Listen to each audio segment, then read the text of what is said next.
Hello दोस्तों, तो मैं हूँ आपके साथ आपकी वीजे द सीक्रेट वन। तो चलिए स्टार्ट करते हैं my heartless sweet heart mafia episode 30।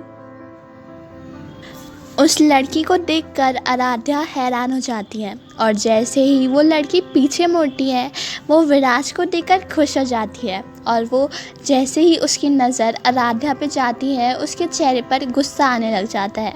वो और कोई नहीं बल्कि मलिका थी। मलिका आज विराज के घर आई थी और फिर मलिका अपना गुस्सा छुपाते हुए विराज के पास आती है और वो विराज से कहती है, विराज तुम आ गए। तुम्हें पता है मैं तुम्हारे कितनी देर से वेट कर रही थी। मल्लिका की बात सुनकर विराज के चेहरे पर कोई एक्सप्रेशंस नहीं आते और वो सख्त आवाज़ में मल्लिका से कहते हैं, क्यों आई हो तुम यहाँ पर। मल्लिका विराज को जवाब देने ही वाली होती है कि तभी उसकी नज़र विराज के हाथ पर जाती है जिसके हाथ में आराध्या का हाथ होता है। उन दोनों को हाथ में हाथ थामा हो देखकर मल्लिका गुस्सा हो जाती है और वो गुस्से में आराध्या से कहती है, तो तुमने अपने रंग दिखाना शुरू कर भी दिए, हाँ? और तुम यहाँ पर विराज के घर में क्या कर रही हो। मल्लिका की बात सुनकर आराध्या गुस्से में मल्लिका से कहती है, व्हाट यू मीन बाय रंग, हाँ? आराध्या की बात सुनकर मल्लिका हंसते हुए कहती है, ओह रियली, तुम जानती नहीं हो, मैं ना तुम जैसी लड़की को अच्छे से जानती हूँ। कोई अमीर लड़का मिलता नहीं है कि उनके पीछे लग जाती हो, पर तुम तो विराज के घर में भी आ गई हो।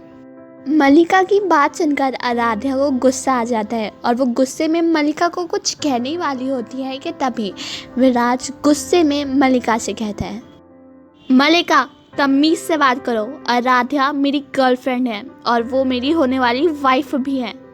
विराज की बात सुनकर मल्लिका के चेहरे के रंग उड़ जाते हैं और वो हैरानी में विराज से कहती है, विराज पर तुम्हारी गर्लफ्रेंड तो मैं हूँ ना, ये आराध्या नहीं। विराज चिढ़ते हुए मल्लिका से कहते हैं, ओह शट अप, मैंने तुमसे पहले भी कहा है कि तुम मेरी गर्लफ्रेंड नहीं हो। विराज की बात सुनकर मल्लिका दुखी होते हुए विराज से कहती हैं, विराज मैं इतनी आसानी से हार मानने वालों में से नहीं हूँ। तुम इसके लिए मुझे छोड़ रहे हो ना, मैं इसको छोड़ूंगी नहीं और ये दिन मैं कभी नहीं भूलूंगी। बॉस ने तुम्हारे लिए एक मैसेज भेजा है। इतना कहकर मल्लिका अपने बैग में से एक लेटर निकालती है और वो विराज को देते हुए कहती है, ये लो। और फिर वो गुस्से में आराध्या को देखती है और वो आराध्या से कहती है, ये सब तुम्हारी वजह से हुआ है, मैं तुम्हें छोड़ूंगी नहीं। इतना कहकर मल्लिका एक टेबल से एक पानी का ग्लास उठाती है और वो आराध्या की तरफ फेंक देती है। आराध्या साइड में हो जाती है जिससे वो ग्लास एक दीवार से जाकर लगता है और वो गिरकर टूट जाता है। मल्लिका की ऐसी हरकत पर अब विराज को और ज़्यादा गुस्सा आ जाता है और वो गुस्से में मल्लिका के सर के ऊपर गन तान देता है और वो गुस्से में मल्लिका से कहता है, मल्लिका मैं तुम्हें आखिरी बार कह रहा हूँ, अगर तुम्हारी वजह से मेरी आराध्या को ज़रा सी भी खरोच तक आई तो मैं तुम्हें ज़िंदा चला दूँगा। विराज के मुंह से ये बात सुनकर मल्लिका गुस्से में आराध्या की तरफ देखती है और फिर वो पैर पटकते हुए वहाँ से चले जाती है। और फिर विराज मल्लिका का दिया हुआ लेटर खोलता है और वो लेटर पढ़कर विराज थोड़ा परेशान हो जाता है। आराध्या विराज को देखती है और वो अपने मन में कहती है, ऐसा क्या दे दिया मल्लिका ने जिसे पढ़कर विराज इतना ज़्यादा परेशान हो गया। और फिर आराध्या विराज से कहती है, विराज क्या हुआ, आप इतना परेशान क्यों लग रहे हो।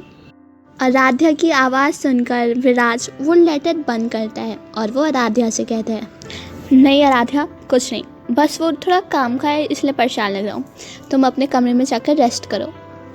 इतना कहकर विराज एक लेडी सर्वेंट को इशारा करता है और वो सर्वेंट आराध्या के पास आती है और वो आराध्या से कहती है, मैडम चलिए मैं आपको आपका रूम दिखा देती हूँ।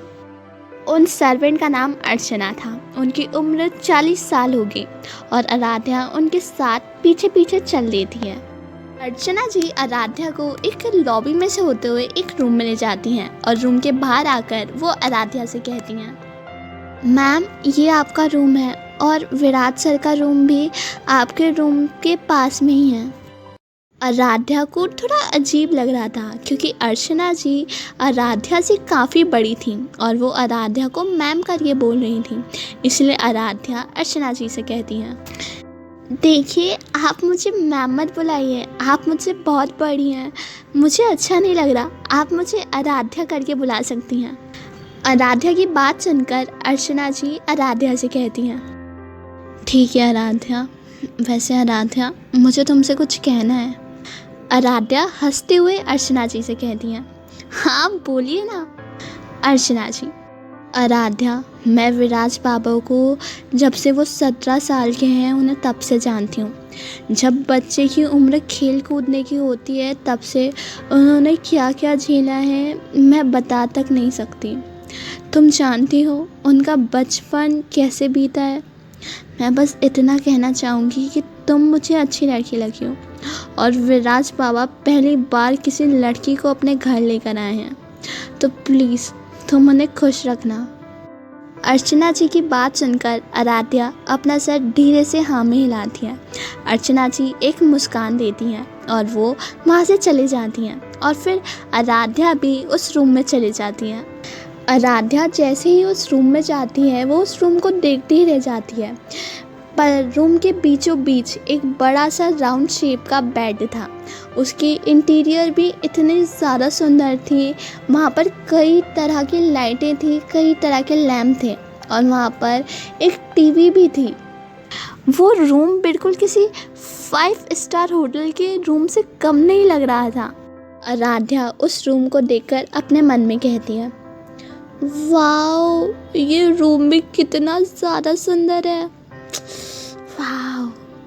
इतना कहकर आराध्या मिरर के सामने आ जाती है और जैसे ही आराध्या की नज़र विराज के दिए हुए लव बाइट पे जाती है वो हैरान हो जाती है और वो अपने लव बाइट को देखने लगती है और फिर वो उस लव बाइट को देखकर मुस्कुराने लगती है। उसे वो पल याद आ जाते हैं जब विराज उसके करीब था और उसको सोचते सोचते उसके चेहरे पर मुस्कान आ गई। उसे पता ही नहीं चला कि तभी आराध्या को अपने पीछे से एक जानी पहचानी सी आवाज़ आती है, मैं कम इन माय होने वाली वाइफ। आराध्या हड़बड़ाकर पीछे मुड़ती है। वो देखती है कि वहाँ पर विराज दरवाजे का टिक लगाकर खड़ा हुआ है और उसने अपने दोनों हाथ को फोल्ड करा है और वो आराध्या को ही देख रहा है।